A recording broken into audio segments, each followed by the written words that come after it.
আল্লাহ রসুল যেদিন জন্ম নেন ওই দিন আম্মা জান আমেনা কোলে নিয়ে কাঁদতেছিলেন। সবাই জিজ্ঞেস করতেছে কাঁদো কেন? পরিবারের লোকজন, শ্বশুর বাড়ির লোকজন কেন কাঁদো? আব্দুল্লাহ নেই। কেন? আব্দুল্লাহ থাকলে এতক্ষণে খেলনা চলে আসতো।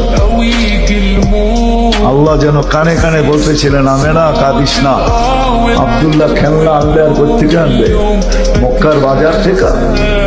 পাথরের আনবে, কাঠের আনবে, প্লাস্টিকের আনবে, মাটির আনবে। সূর্য ডুবতে দে, চাঁদকে খেলনা বানায় পাঠায় দিবে।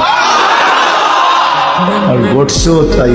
আবু তালেব বলে বিকালে যখন শোয়া দিছি, সূর্য ডুবার পরে যখন শোয়া দিছি, চোখের উপরে তো বাদাল কামরু আইয়াদনু, চাঁদ দ্রুত গতিতে নিচে নামতে ছিল।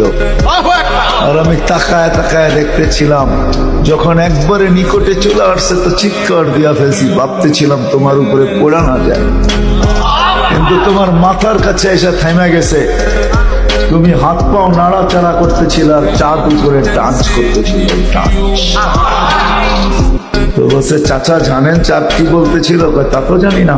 বলে আন্নাল কামারা ইউগান্নিনি ওয়া ইউহাক্কিনি ওয়া ইয়ামনাউনি মিনাল বুকা।